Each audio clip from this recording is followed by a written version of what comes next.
Rachel. Happy Monday. Today I'm back at it with a new video and I decided to stick with the basics and show you how I edit my Instagram pictures. Now there is quite a science on how I edit my Instagram photos. I actually really like to do it for fun. It's really fun to edit photos. Just for me, I don't know. I always really like taking pictures and making things pretty. Now, a lot of you probably have heard these tips and tricks before, but I just want to show you guys how I edit my own personal Instagram. If you guys want to check it out, you can definitely follow me at rachspeed. I post quite a lot. I really like Instagram. It's probably my favorite app. One thing I've actually had a really hard time to is sticking to a theme, but really honestly, like, I just want to put up photos that I like. If you stick to a theme, you are definitely committing yourself to only posting those select photos that match your theme. And for me, it's just a way to share my life, so I'm really just not there yet with the whole theme thing. And I also have a few tips and tricks on how to take your pictures with your iPhone or your smartphone, so definitely keep watching if you also want to check that out. So a few tips on taking better Instagram pictures that I've been using in the past is that I try to make my photos in the center. I try to always be in the center of my pictures or to like the side, like the rule of thirds. You have to be in like 1/3 of the photo. You kind of just don't want to be like in a random spot. It always looks better when there's a little bit of symmetry, or if you can be on like the far right or something like that. Another thing I do is I actually have a signature pose that I always tend to use when I'm taking Instagram photos. I put one leg in front of the other and I always kind of tilt my head to the side just a little bit. I find that it lengthens you and it's actually pretty slimming as well. So I always try to use the back camera instead of the front because the back camera is actually so much better quality than the front camera, so definitely trying to do that, and getting someone to take the photo for you helps a lot. There is such a difference between the front selfie camera and the back. So those are just a few tips on how to take better Instagram photos. Now I'm going to go through with you how I actually edit my photos. So I hope you guys enjoy this and let's get right to it. So I normally start in my camera folder, which is this folder right here. I have instacollage that I use for collaging. I have VSCO cam. I have a beautiful mess, which I don't use that often, but I used to really like to use it when I was doing white borders around my photos. Afterlight, which is my main editor. Facetune, INSTA and phhhoto. So phhhoto is actually really cool. It's not really made for photo editing. It just is a way that you can do these GIFs and put them on your Instagram. So I have a few here for Shop Spenny that we took this summer. And it's just a really neat photo app. So if you want to mix it up, this is definitely the way to do it. It's super easy. So it's called phhhoto with a lot of H's. I'll leave it down in the description below. Okay, so back to editing. So what I like to do first is take my photo, of course, and once I have that down pat, I actually go into Afterlight and I select it. So one thing that's cool about Afterlight is that you can kind of just skip through all your photos till you find the right one. And the one that I like is this one with me and my bunny. So I'm going to select that. And I have a very, I guess, formulaic method. I like cool tones in my photos, and this photo is just a little bit too warm for me.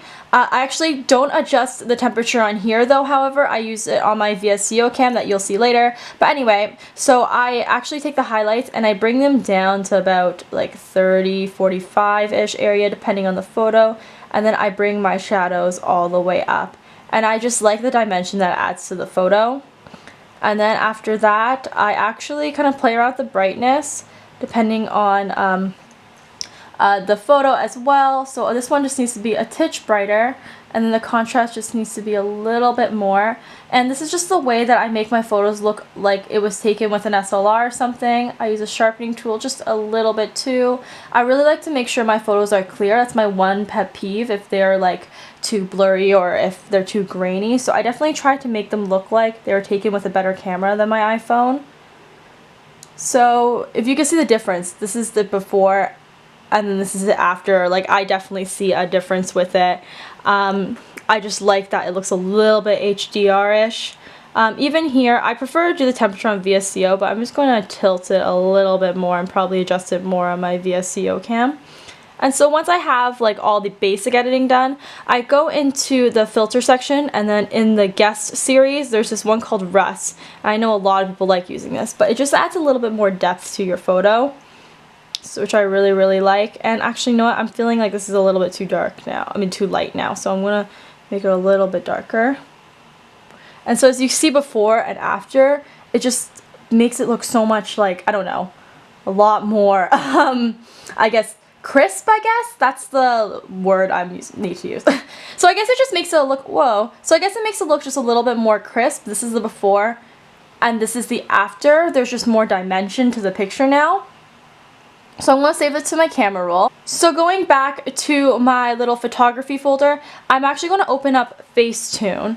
Now Facetune, I know a lot of, it's a pretty controversial app just because you can really like Photoshop the heck out of stuff. But what I really like to do with it is whiten the background. And so I'm going to do that with the fence right here, as well as, I guess, add more dimension to my hair. So I'm just going to take the whiten tool, which is actually meant for whitening your teeth, but I like to whiten the background of my photos, and it just makes it look a lot more I don't know, in with like the rest of my pictures. So I'm just going to go over all of this, and you can already see it's just getting so much whiter. I took these at sunset, so it's a little bit warm, so I just want to make it a little bit more cool toned.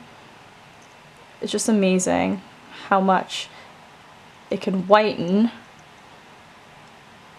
So I'm just going to go over that.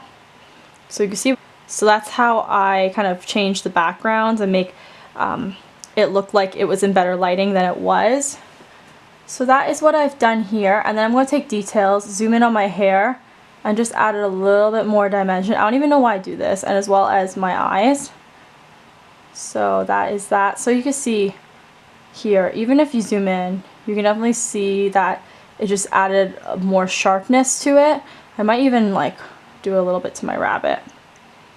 Actually I don't like that, so I'm not going to do that. Now that is what I've done with Facetune. I also could smooth out like blemishes and stuff, but it doesn't really look like I have any here, so I'm just going to leave it at this.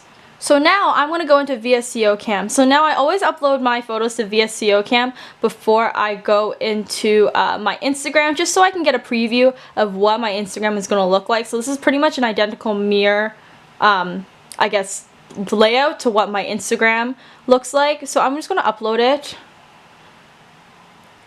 And I'm thinking it's looking pretty good, so I might just keep it there. I don't know. I'm like one of those people who kind of like to delete my photos. Now that seeing it with all these, I feel like it might be just a little bit too cool toned, so I'm going to up the temperature on it again. So it's a lot of like just playing around. So that I up the temperature of it just a little bit, and I just feel like, I don't know, it just looks a lot more like one of my other photos now. And sometimes I even put another filter on it. I know I'm a little bit excessive. I don't know why. I like F2 on VSCO Cam, and I like T1. So I'm liking the way T1 looks, and I might just add like 2 or 3 to it. And that is pretty much my photo, if you can pull it up here. And then I'm going to save this. I'm going to save this in the actual size, of course. And then on Instagram, when I go to that, I usually go right to the camera roll and just kind of test it out, whether I like it small or big. I straighten all my photos on Instagram as well. I really like this Lux function on the Instagram app. I like to just kind of bring it down just a little bit. I don't even know why. I always do that, just a little. And that is pretty much my picture. I just play around the colors till I like it. And then I write a cute caption and post it on Instagram. So I hope you guys enjoyed these tips on how I take better Instagram pictures, as well as how I edit my Instagram photos. If you guys want to follow me on Snapchat, I am daily vlogging pretty much every single day. I am constantly on there. Definitely add me. It's the same username as my YouTube and my Instagram. And I'll see you guys Thursday. Bye guys.